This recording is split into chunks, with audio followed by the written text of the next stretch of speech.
Hi, welcome back to Lakeside Quilt Making Arts, or welcome to if this is your first time. This is a Learn With Me channel, and the noise in the background is Miss Ruby Sue. She's brand new to the studio. She's been here since Friday, and this is Wednesday. Since she's correction, she's been here since Friday evening at 7 p.m. So she is still a newbie herself. I'm a newbie. She's a newbie. I'm a newbie at quilting. Not quite at the very beginning stages of being a newbie, but I'm still a newbie. And it's quite evident if you watch my videos, I'm on a learning curve and I'm sharing my learning curve with everybody. Instead of looking at my face, I'm going to just show you what I'm doing while we're talking. I got a couple of things to share before we get started today. First thing I'm going to do is put my little fabric markers back where they belong. I took them off of Shoofly blocks that I was working on yesterday because all my fabrics that are marked there are understandable. The ones that are remaining are understandable without needing any markers on them. So I can put these back into circulation. Okay, I had to fast forward a little bit. I got a phone call and I finished doing this little project while I was on the phone call. But all I was just saying is my red ones go in this little plastic box that some pins had come in. And then this other box that was a pin keeper is where I keep my little green ones. It just really helps to have fabric markers. You can't be organized properly to do your projects without fabric markers or unit markers. What are you doing?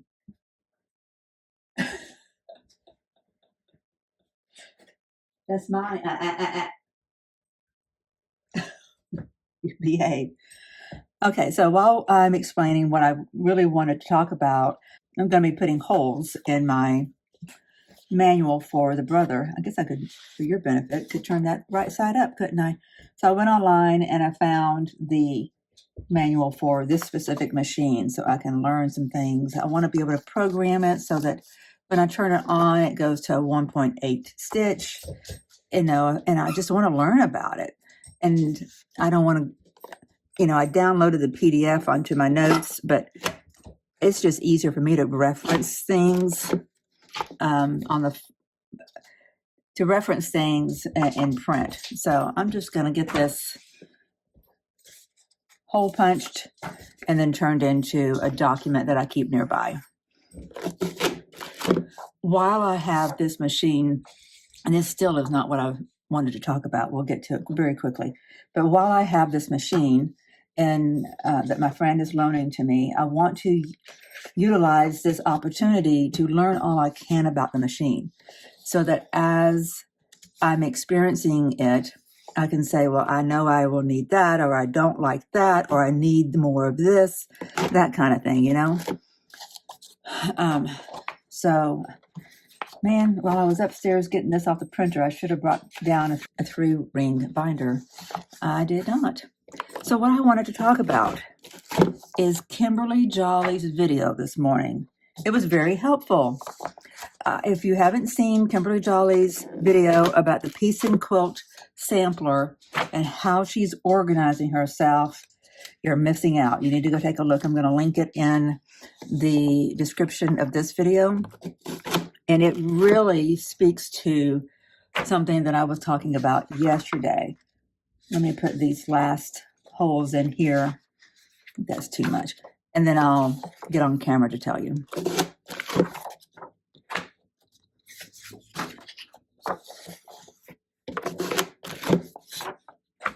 Kimberly's video addressed what I was talking.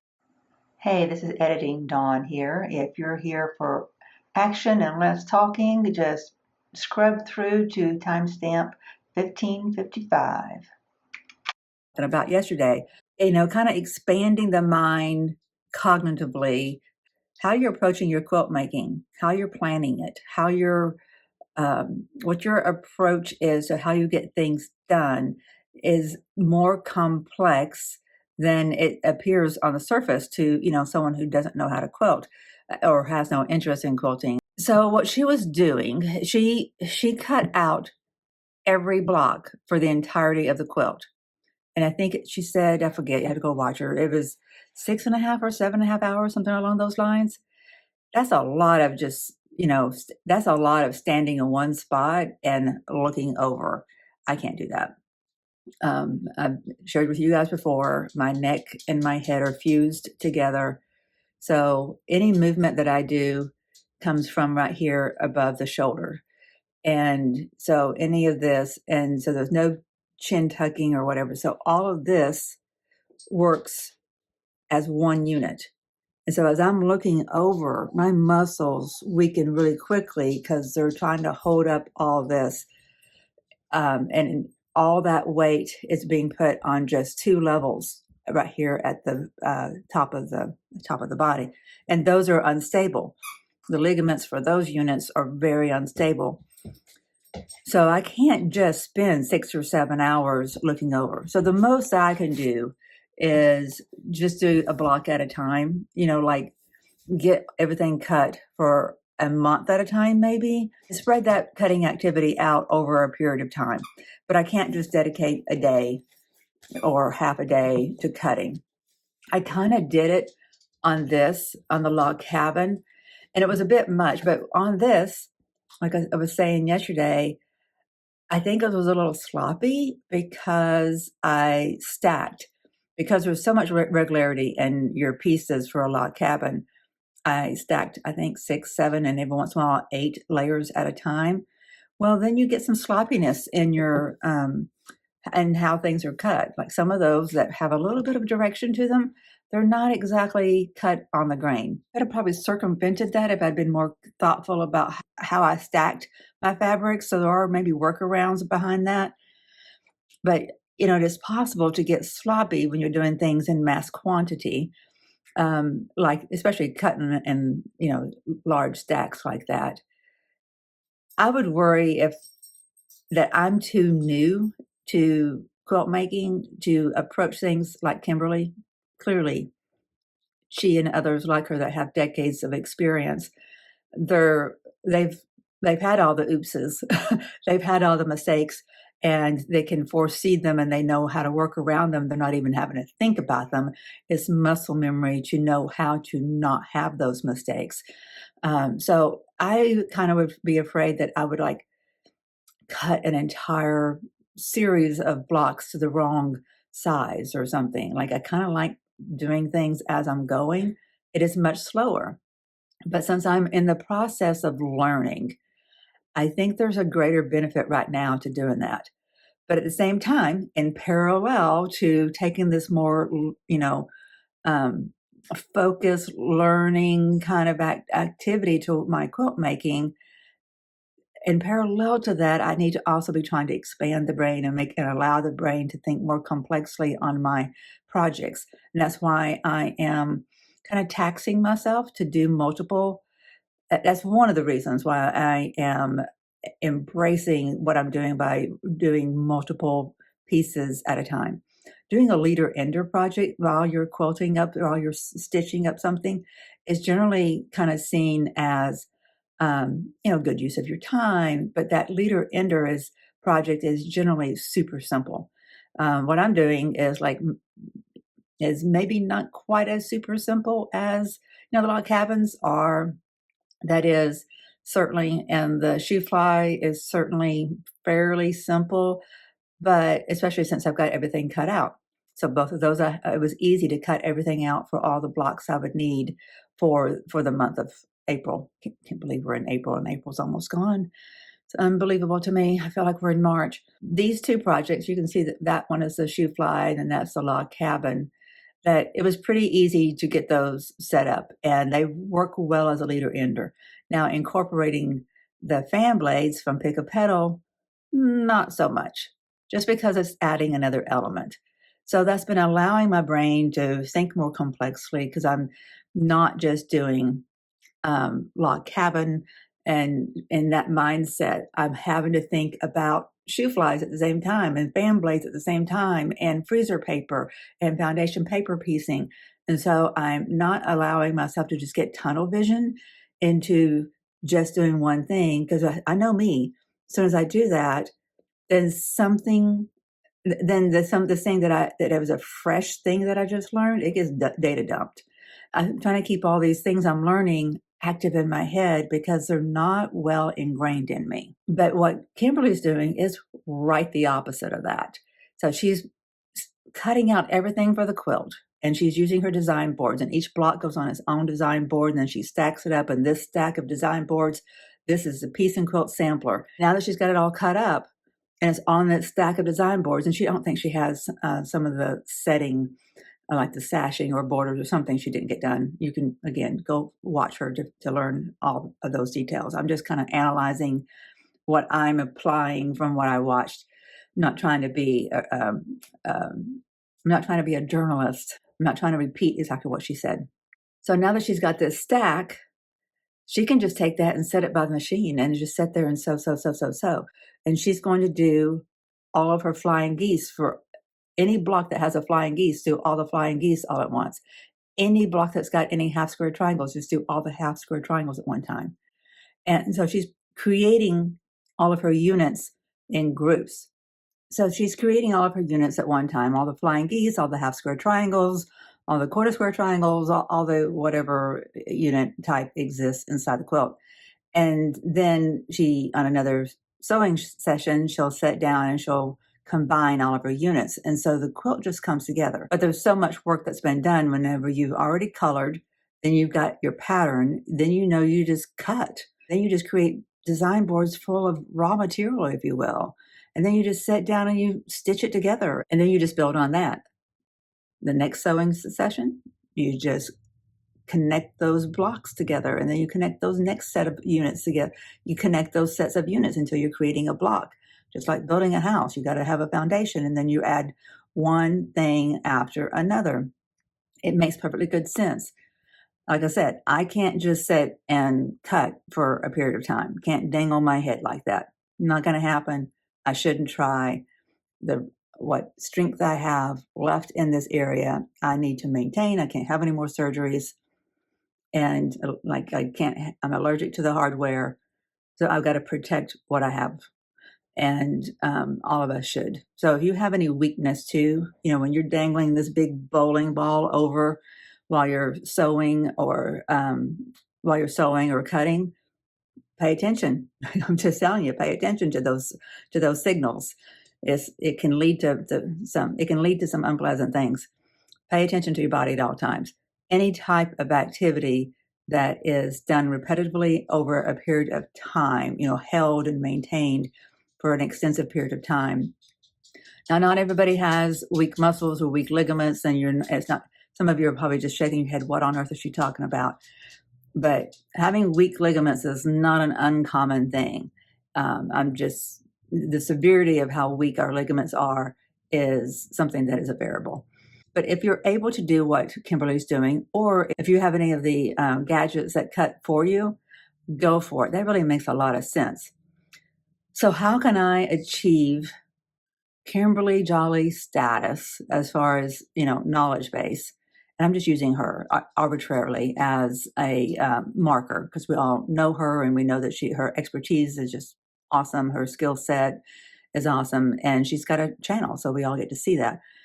How can we be as prolific as she is? How can we achieve that kind of speed? And with accuracy, mind you, that's just phenomenal to me. And she just bought a new industrial machine so she can go even faster. I like going slow. I like seeing what I'm doing. Also, I have issues with maintaining a completely straight stitch on this new machine. You would think this new machine would make it easier. It's another reason why I wanted to print out and get real familiar with this manual. Is I know there's things about this machine that I just don't know yet. I shouldn't be having problems on this really nice machine of creating a straight line. I didn't have a problem on my Singer, and I could bring my Singer back in here, but because it's working. And the problem that I had with it, which is why my friend brought hers to me to loan to me, it was fixed pretty quickly and easily. I just had to figure out how to fix it. It was just because I broke a needle. Okay, so with all that said, I'm going to get back to the business of sewing. You know what I did? I just noticed I put my holes on the wrong side. That's what I get for talking to you guys while I was doing something. That's what I'm saying. When you do something in bulk and you think it's all assembly line, sometimes your mind just checks out. And that's what I'm afraid would happen to me if I tried to cut everything for this quilt all at one time. my mind would check out. She's listening. She's got her headphones on while she's doing all that cutting, and she's listening, I'm sure, to her true crime, which is her thing. But how can you check out and do things in bulk and then not make mistakes?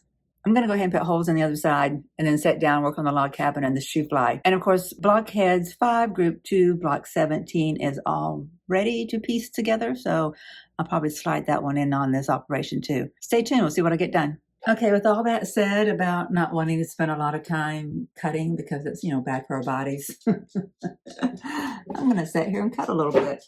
I have decided, as we talked about before, I want to go ahead and get some of the Pick A Petal fan blades cut out. So I forget my numbers now. I think it was 16 different 2x3 rectangles out of 16 different fabrics. I'm doing my math right. What is that? So 16 times 10 is 160. 16 times 6 is 96. So 160 and 96, yeah, it's 256. So I need 16 different fabrics, and I need 16 of them. And I've already got 8 up. So, okay, so minus 8. So how do I want to break this up? I was having the thought that I might put together another design board, but I don't have enough batting that's the appropriate size to do any Frankensteining in my batting, which means I got to change out my thread, and I just wanted something nice and easy. So I'm not going to make any more design boards today. I could use them though. And in fact, what I've got over here on the dresser, I should disassemble that and use that bit of batting for my design boards and just have individual design boards up there. That might be a smarter move. I'll give that some thought today as I'm progressing. I think right now I just need to get my fabrics picked out for what I'm going to be cutting from. Definitely going to be cutting from what I already have up on the wall. And so it's 8 of them, those 8 fabrics here. Now some of them I don't have, like this is up there and I can't get 16 more out of this, but I can get several and we'll see how far we get. In fact, here's one right here. I can only do what I can do, right? I can only do what I can do. Need to insert some blues, so I'll open this one. The fabrics I'm pulling for my fan blades, of the 16 fabrics, I'll definitely want to include the ones I've used so far that are up on the design board over there. And that is this compilation. This, of course, I can't get 16 out of this. I don't know if there is any more or not. Doesn't really matter. I can get what I get, and then I have to substitute with something else. This is a scrappy quilt, so that is a luxury we have. Gonna throw this one in for a good mix because we don't have any real blue over here. And we definitely have a lot of blue going on in the body of the quilt. So it's probably good to have blue over there. And I'm gonna just throw that in and probably get a 2x3 out of a section of that just in case. I'll throw that in. Another fun one. This is from a line from Laundry Basket Quilts, and it was all about cars. And that was an intentional thing. The father has an interest in automobiles and that kind of thing. And the father has a connection with the Navy. So we have our dolphins. I think these would look good, especially a few fussy cut dolphins. I don't want to use that heavily on the fan blades because it's a little funky for me yet with my level of experience about how you cut it and then how you place it on the foundation paper piecing and then flip it over, how you get something to look like it's going vertical, centered in that fan blade. So I'm not real skilled in that, so I'm gonna just practice with that. Here's some more. How many do I need? 16. 1, 2, 3, 4, 5, 6. I'm gonna count this as together as 6 because I'm not gonna cut 16 out of each. 7, 8, 9, 10, 11, 12. And of course, some of these are not 16 of them. We need some of this maroon. Does this one have its name on it? I was calling it wrong. If you guys remember in the last couple of videos. No, it doesn't say. It's Wander Lane by Nancy Halverson of Benner Tex. but it doesn't, one was mulberry and one was blueberry, I believe. But when you hear me talk mulberry and blueberry, these are the two I'm talking about. It's a dot fabric. And this is what we have in our background for our medallion. We need some good green in there too. We got a little bit of green here, a little bit of green there. This is a little bit brighter, like that is. This is not bright. Definitely needed some green. Got a lot of red tones. We got our peachy, pink, and red. We got some yellow and yellow. Could probably do a little bit more yellow. Let me do that. This green. These are in the medallion, and I like them a lot. But this is just a real sweet one. We need a little bit of lighter color to just bring some relief. That's good. This does the same thing because it's light, but it's also a map. There's cars, you know, goes along with that car theme. This is Andover Fabrics. Pretty sure this came with the car collection that I got from Laundry Basket Quilts. Does she do her fabrics with Andover? I don't know. I haven't. That's one thing I have not locked into my memory yet. Okay, we're going to add a little bit more of the dad in because we got so much floral. It's good to add more of the dad in. This, again, this goes along with our lighter fabrics. This is our fishing lure. Add another honey tone. So I'm going to have all these just on the top. How many do I have? 1, 2, 3, 4, 5, 6, 7, 8. I'm not counting that one or these as an individual one because I'm not cutting 16 out of each of those. So that was 8. We're not counting that. 9, 10, 11, 12, 13, 14, 15, 16, 17. And then I get 16 out of these other 4, this one as well, that you can't get 16 out of. Okay. All right, this is good. This is good. I'll focus on the ones I've got a lot of fabric for, and the ones I don't have a lot of fabric for, I will, you know, get 3 or 4 from them. That's okay. This is good. Oh, purple. Should I include a little bit of purple? I don't think there's purple anywhere else. Wouldn't hurt to have a little bit, just a little touch of it. Okay, I'm going to keep these fabrics on top of the bucket, and that's what I'll pull from so I can be kind of methodical about how I'm progressing on this quilt. This is my plastic box that I get from Walmart. It's a boot box or a shoe box, and it works great. And it has a little lip so that I can put things on top of it. And I'm just going to keep these fabrics right here off to the side.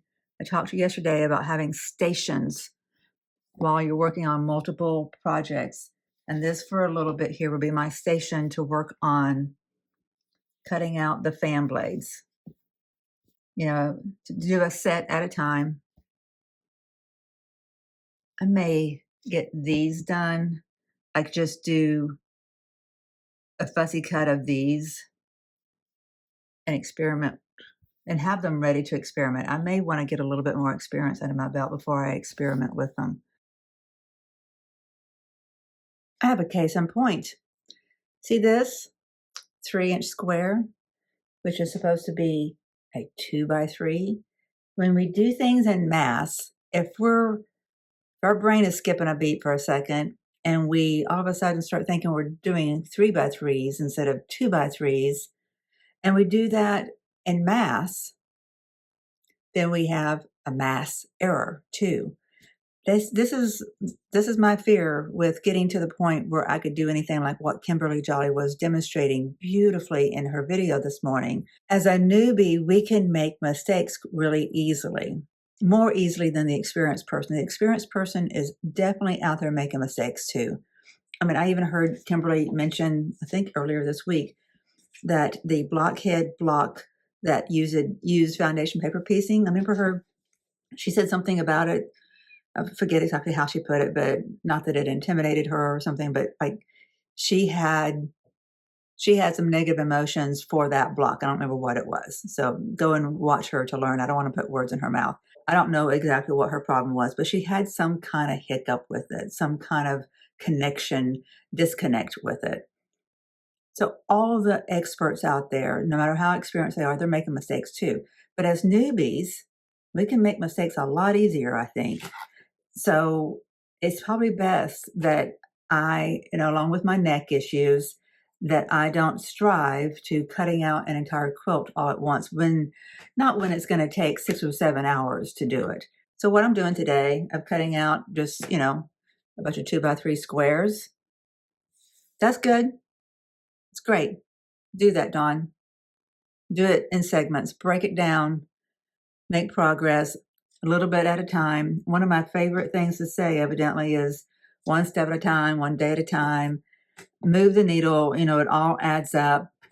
And that's kind of what Kimberly was saying in her video. But she's approaching that a little bit differently. She's like, break it down, do it in segments, do it in groups, and then it all comes together. Since this is the fabric that I plan to use for the half circle fan blades, the background to these, I probably shouldn't make any more of these.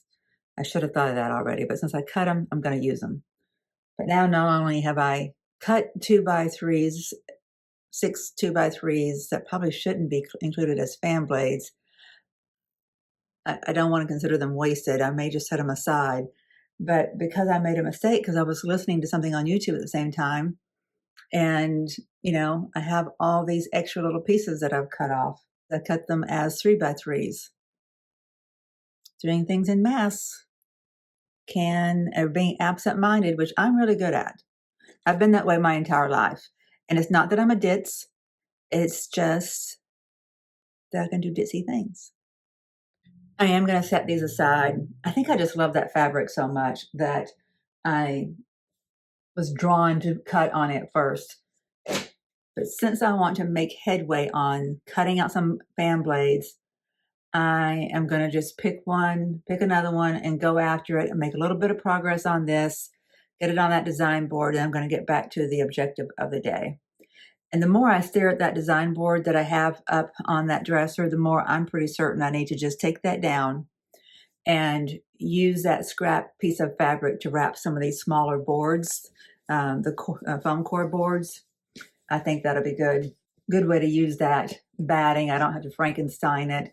And then when I get more batting, I'll wrap that bigger board because it is handy to have another big display in the room to isolate some things, because as this board over here is getting fuller and fuller, and the blockhead one is getting fuller and fuller, it's hard to have some place to keep the unicorn or some other thing that we're working on. So what I'm doing to cut, let me show you. So when we're cutting, do we entirely need to not do anything in mass? No, I don't think that's the answer either. But if we stack things, we need to have our brains engaged. Don't be out to lunch. Don't be listening to something. I was listening to, I forget the guy's name. It's Nick something, and he's a designer, and he got up with this really sarcastic sense of humor. And he was talking about clutter. And that's always an interesting topic. So I was listening to that and not paying enough attention. So if we are going to do some stacking and do anything in mass production, we need to be really thoughtful about it. Okay, all of my direction on this is going at a 90 degrees from my body. So we're good. So is that. That is good.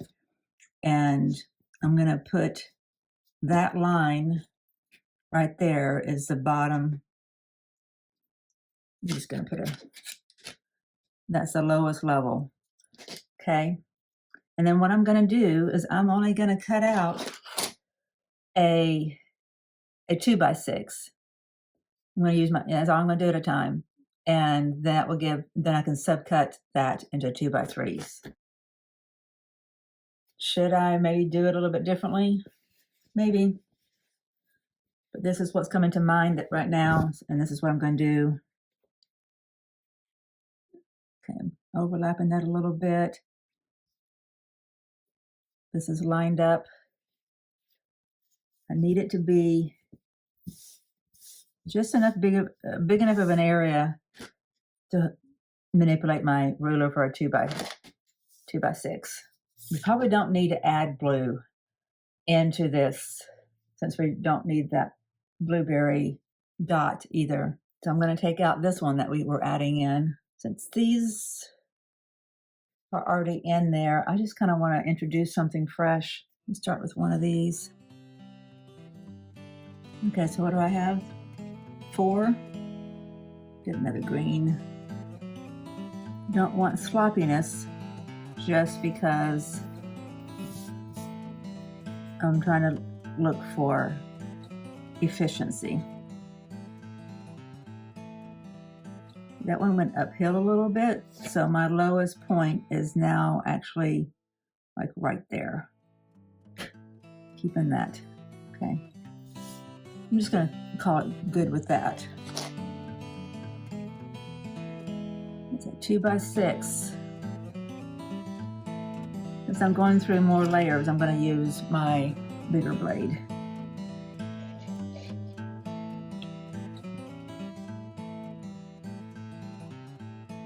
Another thing that I noticed Kimberly doing that I cannot do is she can cut really well from all 4 sides of a ruler. I'm not quite sure why I have trouble with that. It may be because my head doesn't turn properly to get the right angle. I don't know. Okay, we have 1, 2, 3, 4, 5, 10. That's not too bad. I'll add these to the board. This group would make a nice fan blade unit, so I'll put that on the design board like that, indicating that it's ready to be made into a fan, and I'll keep these to, as I cut out more, to shuffle some of these into another grouping. No, this is not deja vu. I am cutting another set out because I've started thinking, if I divide my 256 blocks by 32 fabric lines, then I need 8 from each of the fabrics. And since this is already here, it's amazing how rulers can move, even when you've got a 5-pound weight on them and your hands on them. Anyway, since these are already lined up, I got 2 out of that last bit of cutting that you just saw me do out of each of these. I need to get a new blade. I'm clearly dealing with a dull blade. I might as well go ahead and get 8 of each of these. Since it's already set up here, laid out, that's half the work of getting them cut. Maybe that's just all I do as far as this cutting goes right now. I feel like I'm chopping my fabric instead of cutting it. This blade is so dull. Maybe this one will be better. And since I've folded it back like that, this is a much better blade. I got to get a new blade on the big one. Much better. Since I folded it back, everything kind of gets askew. So I just am cutting a new edge on it altogether. Much better blade.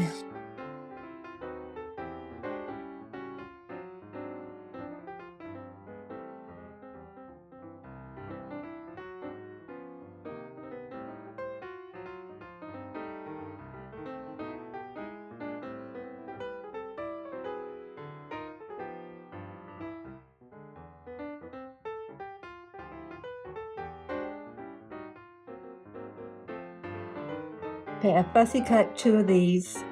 I'm not gonna do this peachy one just in case this doesn't work out. When you're doing a fan blade, you're seeing it a narrow part and then it goes to a wider area, right?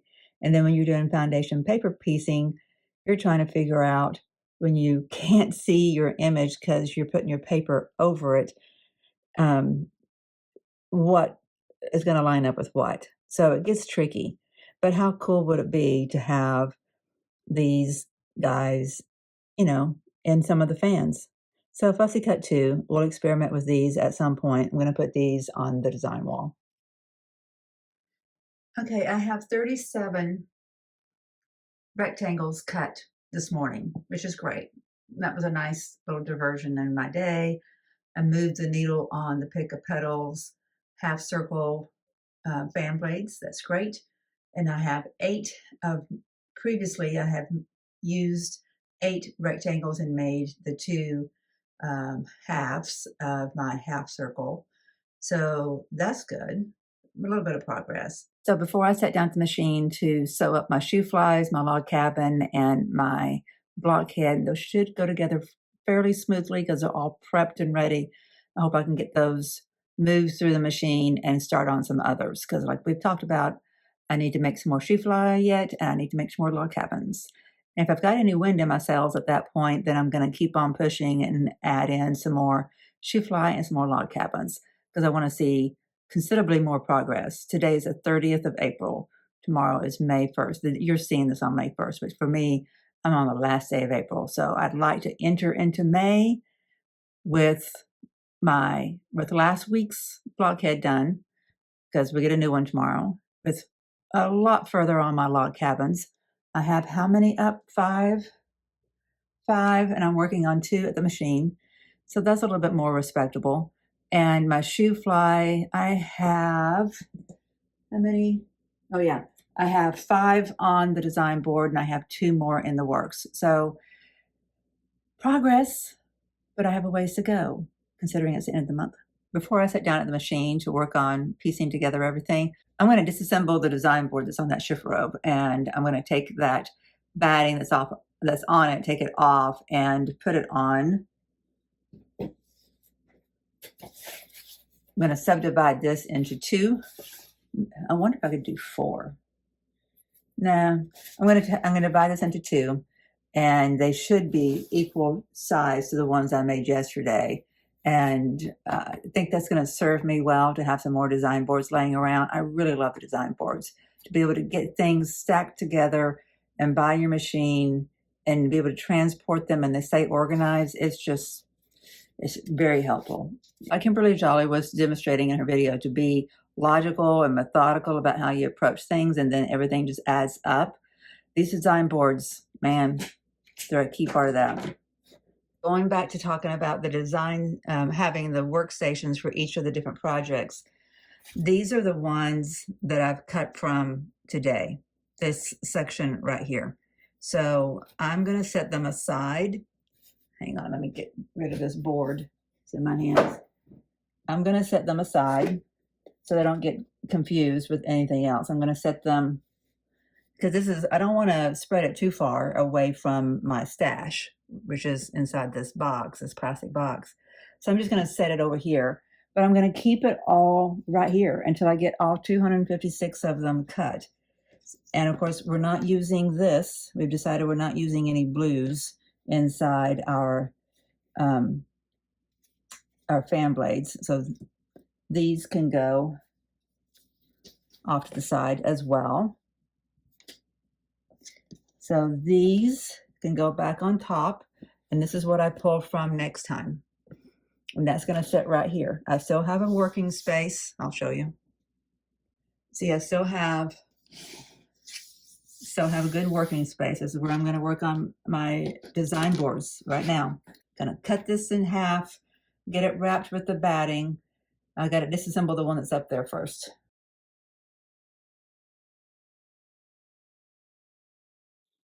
Okay, I have my batting freed from that bigger board. Gonna get this sized down and quickly get this converted. Have my little wonderful magical tool. Some kind of magnetic aspect to this because my pins are sticking to it. What could be magnetic on the inside of this? This right here is plastic or ceramic. But look. That's very confusing. So if you're interested, this is called Slice. And if you go onto Amazon to look for foam core boards, and I know you can get them this kind of at the dollar store too, and sheets by 24 by 36. I got a box. I think there were 12 in them because I was looking for a certain size because I was using these for puzzles. And one day I'm going to regret that I've cut them all up. I think I have one upstairs that's a full size for your basic puzzle size. Anyway, I really can't do much damage with this. So I'm going to work on it right here on my cutting surface. Just get my ruler out. That is flush along the longer length, so I know I'm good there. So it's 3.5 by 6.5 is 10. So I know that if I can hold this in place, I'll have a line that is perfectly parallel to that.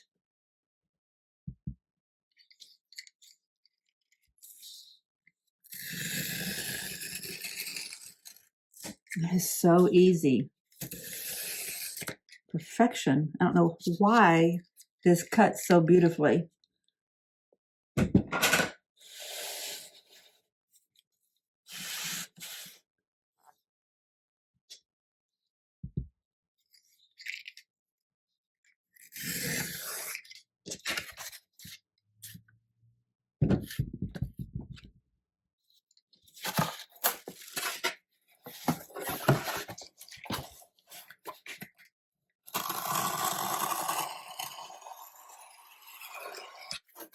I didn't really apply any pressure. I just wanted to barely touch the surface of the paper.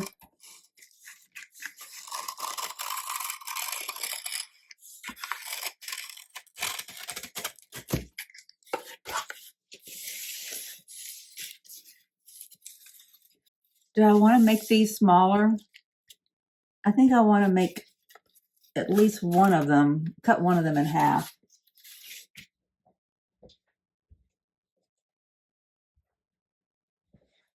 This is the size I did yesterday.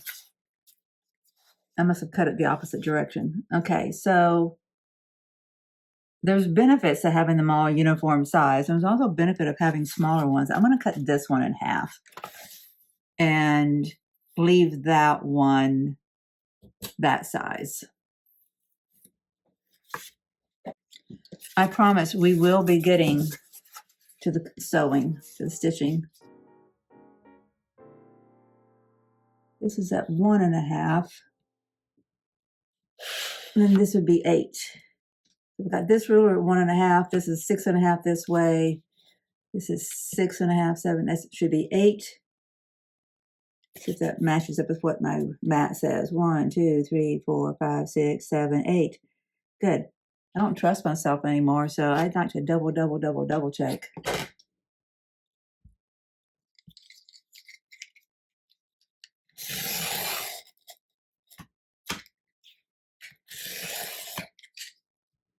Make sure I'm not going through to the bottom one. And I'm not.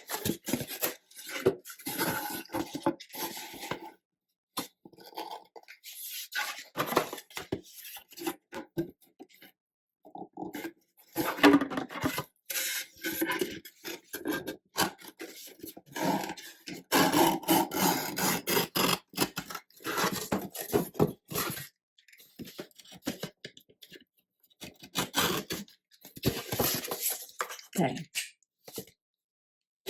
So we're getting 3 new design boards out of this effort. I want to wrap the bigger one first.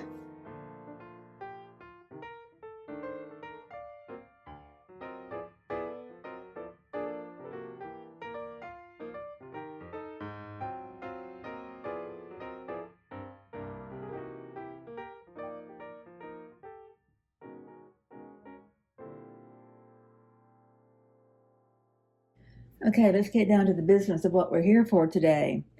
It is 2:30. Let's give this 2 hours of time to see how far we make it on these 3 projects: Shoofly, Log Cabin, and Blockhead Block 17. This should go together pretty easily, but as you know, there are still steps that have to be taken, and they take time. I don't want to rush through anything and assume that it's super easy and then make mistakes. So I'm just going to work, let the machine work, help the machine to work. Let the video roll. We'll see what happens.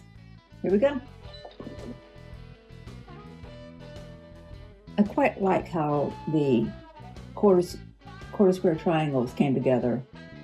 It was much easier than I thought it would be. I was thinking when I saw it yesterday that it's quite like the hourglass block. And I wanted to give some thought to how those two things are constructed differently. So if I don't do that today, remind me that I was going to do it because it's something I want to do. Okay, that's pushed as far as it can get.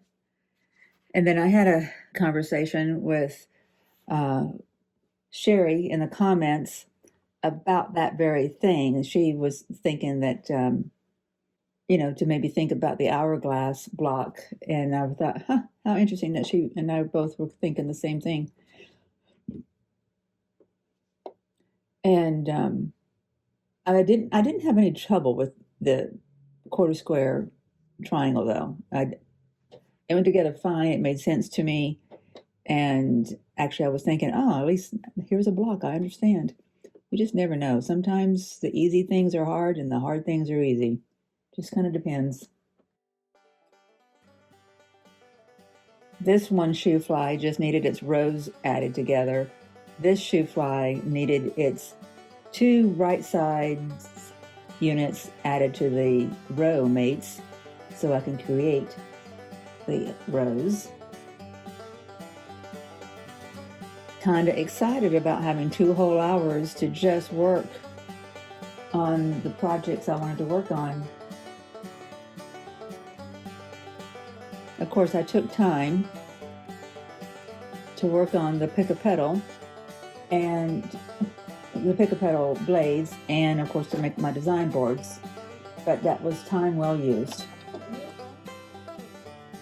Okay, now I'm going to switch over to one of the log cabins. I'm going to try to stitch with a little bit faster speed. Okay, take everything off, take it to the pressing mat, press my seams open, trim everything, bring it back for another round of stitching.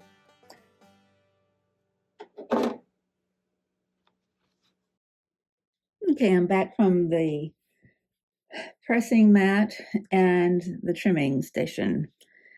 And I need to get this set back where it belongs. That goes there. I have a thought to share about this one. Let me just think this through really quickly here. That goes there and this goes here. Just wanted to place those quickly before I moved anything.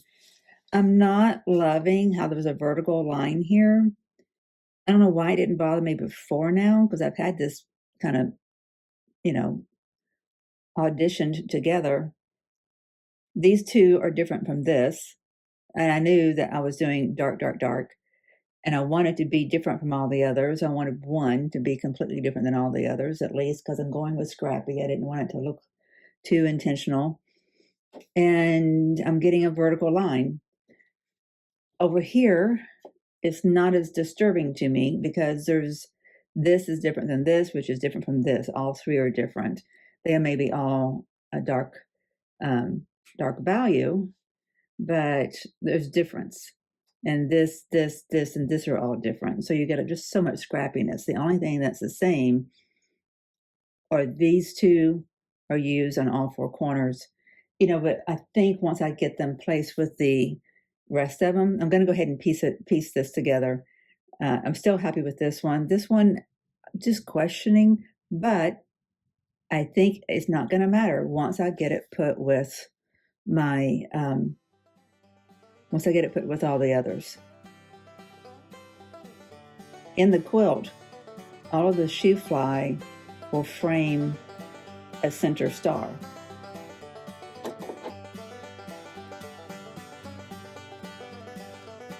I think that center star will take up more of the visual interest than that vertical line.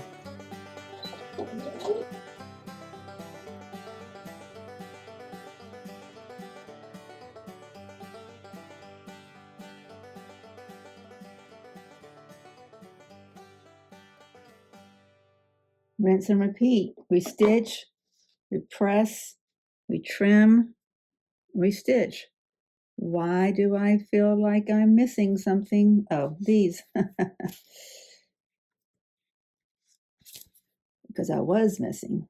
Okay, we add this unit to its row mate. And finish out our rows.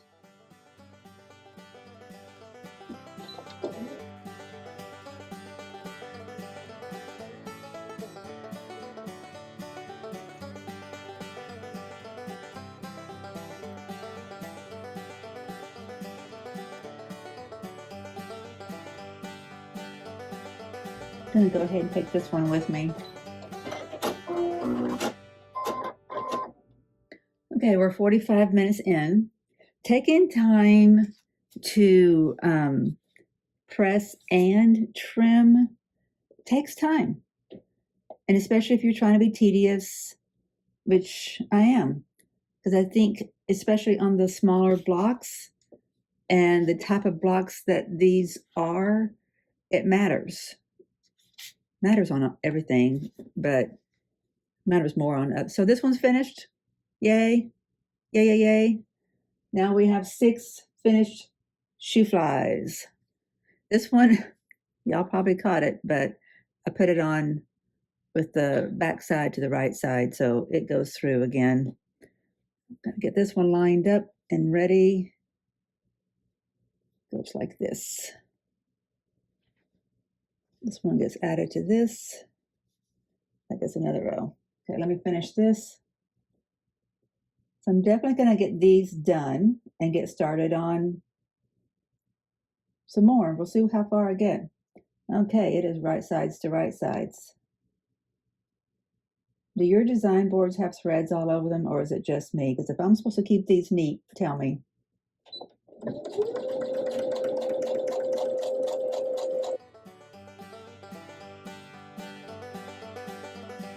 I took little Miss Ruby Sue, outside to see how she would do on a leash. She's loose leash walked in the yard, and she doesn't mind that at all. But that's not proper leash walking, right? So I changed leashes, took treats with me.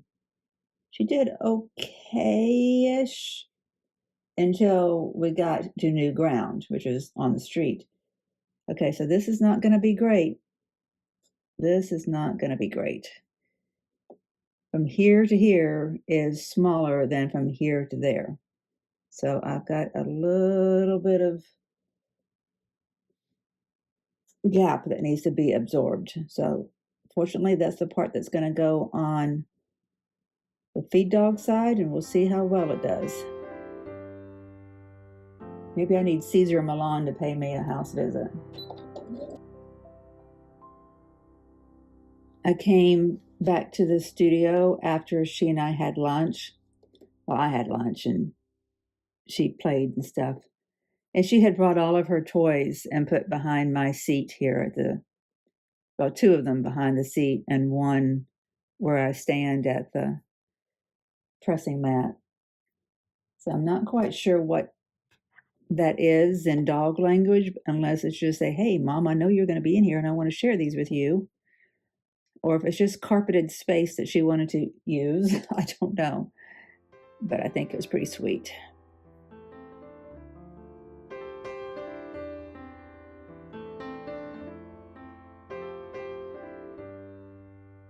I got another Shoofly done.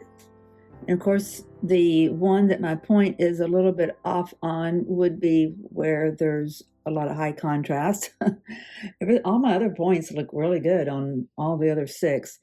It doesn't look too bad having a harsh vertical line in it. It's not going to be the end of the world. It won't really matter when you get the whole quilt done.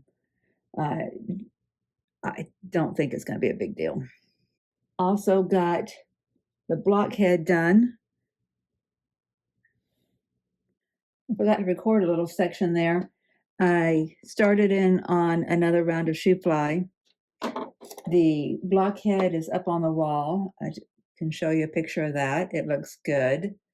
And I accidentally had sewn the third row on upside down, so I had to fix that really quickly. And that's when I forgot to record. Anyway, moving on, because we've used up exactly an hour and a half. Have I used an hour and a half? I've used an hour and a half. And I want to get further. So we're just going to concentrate on log cabin and Shoofly for the next 35 minutes. Okay. We should be able to make some progress with that. Not been getting really straight seam allowances. And I've been trying to study that. And I think, yeah, it is a matter of how I'm putting it under the needle. I think that's what's my problem. But we'll see. I'm going to focus on that a little bit and see if that improves things. So it might be my foot. I've suspected that before. But again, I've downloaded my manual so I can read up on things and get started understanding this machine better.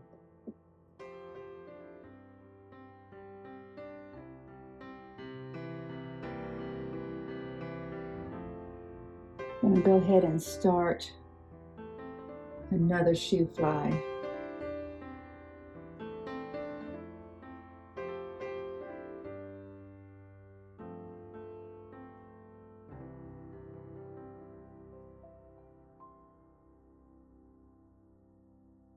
Okay, 17 minutes left, and would you believe that the piece I added to this was cut an eighth too short?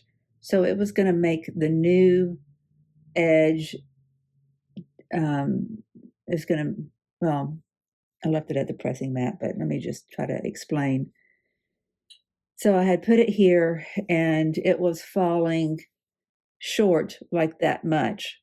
And so then trying to put one over here was going to just mess with things. So I just took it off, and I'll cut it and use it for one of the shorter pieces like this or something.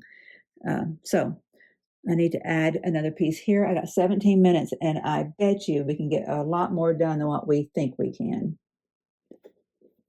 But I will be checking the length of my pieces from here on out, that's for sure. That matches, and that'll work. All right, what do I need to go here? One, here. That's too short. These go back up on the wall.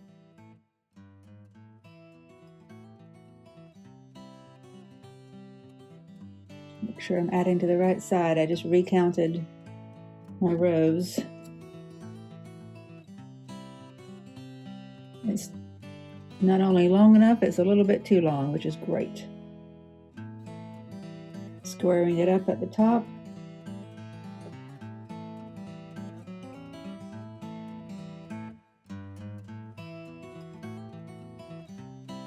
Okay, got one complete round. So the second round starts on this side, right sides to right sides. Put the seam up so I can see what I'm doing. And it's slightly small, but it's probably a 1/16 of an inch too small. And so I'm dispersing that over both. So it's 1/32 of an inch too small on either side. So that's fine.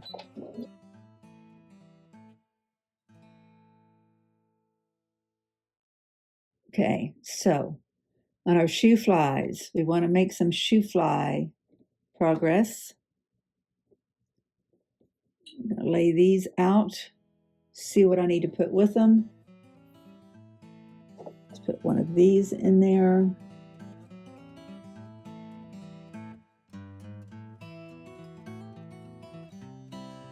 So there are 7 up there. I need to do 5 more.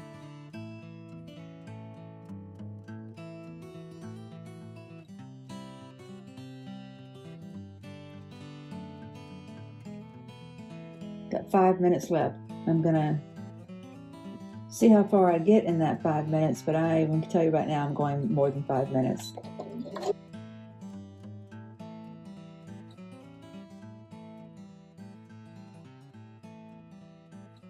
Three minutes left. I'm going to prioritize just the shoe flies when I'm at the pressing mat. See how far I can get. Should not take very long. Of course, I'm trimming too. That takes a little bit. How much more time do I want to give it? Just probably, I'll give it a maximum of 30 more minutes, but I really only want to give it 15 more minutes. I want to spend some time with Ruby Sue doing some training and get her good and exercise. All right, I'm pressed and trimmed, and I am still within, I mean, that didn't take as long as I thought. I'm only 2 minutes over the amount of time that I was planning on giving this project, which in my book is just fine. Let me just make sure I'm putting everything where it belongs. Having to redo things takes up time. It's not where that belongs. That doesn't go like that. Wait, that goes like that. Okay, that one's all done. Is that right? Yes. Why does this one seem weird? Oh, because it goes like that. Okay. Okay. All right, gonna marry everything up to its row mates. I'm gonna get these two done and then do another something to the log cabins before I quit.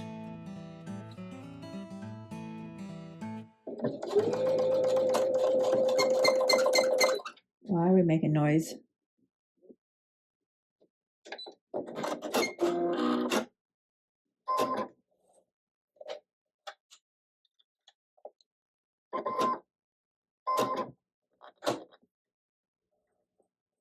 Why did it do that? Soon as you say you've got 2 minutes to do something, the machine decides you're going to spend that 2 minutes on troubleshooting. Looks fine down in there.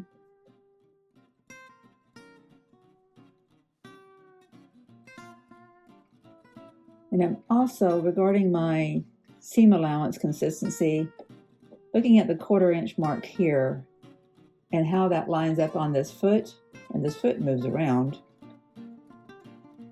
What I've been looking at on the foot to measure my 1/4 inch is not a 1/4 inch mark.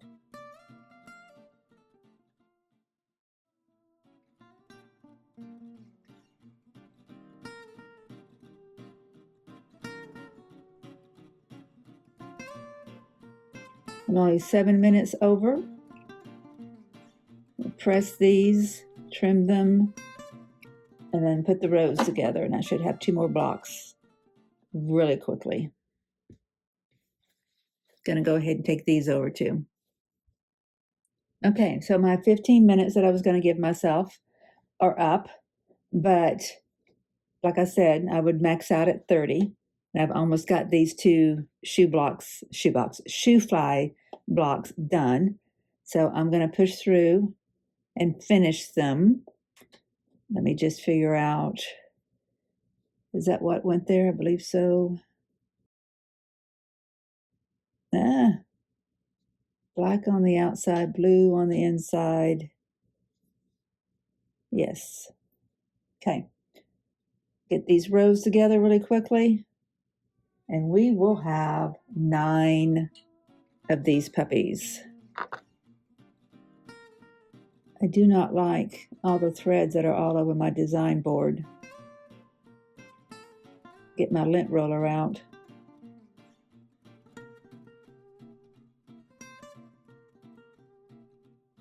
I'm going to press these open, trim, come right back and add their 3rd row. Actually, I can add their 3rd row anyway, can't I? Yes. Then I'll